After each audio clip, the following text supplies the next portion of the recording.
And it's interesting, some of the little things that come up. You may not have ever thought about this, but most Americans, when they eat, they cut up their food, and then they put their fork in their right hand and eat.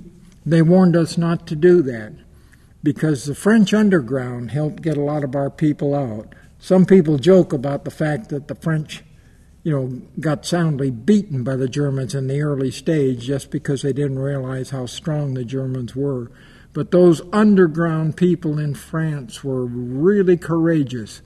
And the thing was, they'd sometimes take airmen they're trying to help into a restaurant to eat, and they'd see us eat the way Americans eat, and they'd move right in. And they'd not only get the American prisoner, but they would execute the French underground people.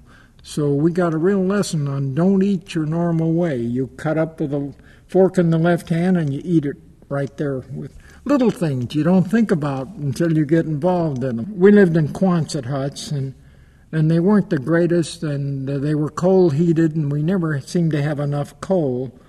But I don't know one man in our bomb wing who was on us that didn't swing by base headquarters and steal coal at least once or twice, because they had plenty, and take it back and try to keep the room reasonably warm. But it was, their Quonsets were kind of cold.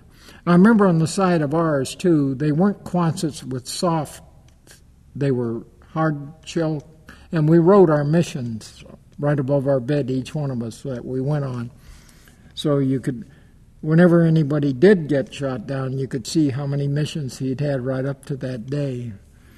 But it was cold, and some people complained quite a bit about the breakfast. I didn't think it was all that bad or different. But you got a little weary of these powdered eggs. But, nobody could mess with real eggs in the war setting there. And the British, bless their hearts, such courageous people. And it was almost embarrassing. In between missions, whenever we could, we'd go into London to have a good time. And all kinds of people were down there in the bottom of the subway sleeping. They would have double or even triple bunks, and they would just drop a blanket or a sheet down and be sleeping behind it. And we almost felt like we needed to tiptoe through there. But they were all over the subway. And boy, those people put up with all that and went up and worked every day, and they kept going unless their factory was actually destroyed. And of course the tables were turned. Early stages of the war, the Germans just bombed the tar out of London and wrecked everything. And then our air power swung it the other way, and in later years they didn't hardly ever get a bomber over England. So it was kind of interesting to see all the little background thing, like all these courageous English people and these underground French people, they were all involved too. At that age, doggone, we were indestructible. Nothing could faze us.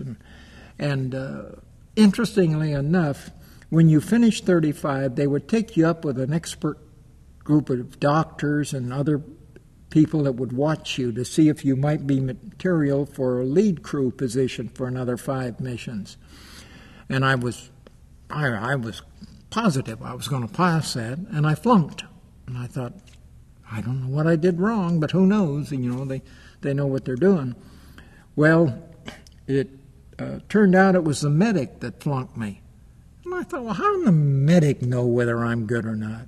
Well, when I got back to the States, cars were just not available, but we had a fellow in the bomb wing that I was friends with, and his dad was a car dealer. So I got a used car, and I was driving home, and I got to Salt Lake City, and I thought, I'll pull into the base here and get a few things. I stopped the car, and I couldn't open the door or roll down the windows. My arms just wouldn't function. I finally, with my elbow, got the door open and walked up to the medics and told them my story, and they said, come with us. And I stayed there about 2 weeks while they had me in rest and rehabilitation. So that medic was a lot smarter than me. I thought, I can do this forever if I have to, and I'm indestructible. Baloney. I was getting close to my breaking point, but just wasn't smart enough to know it.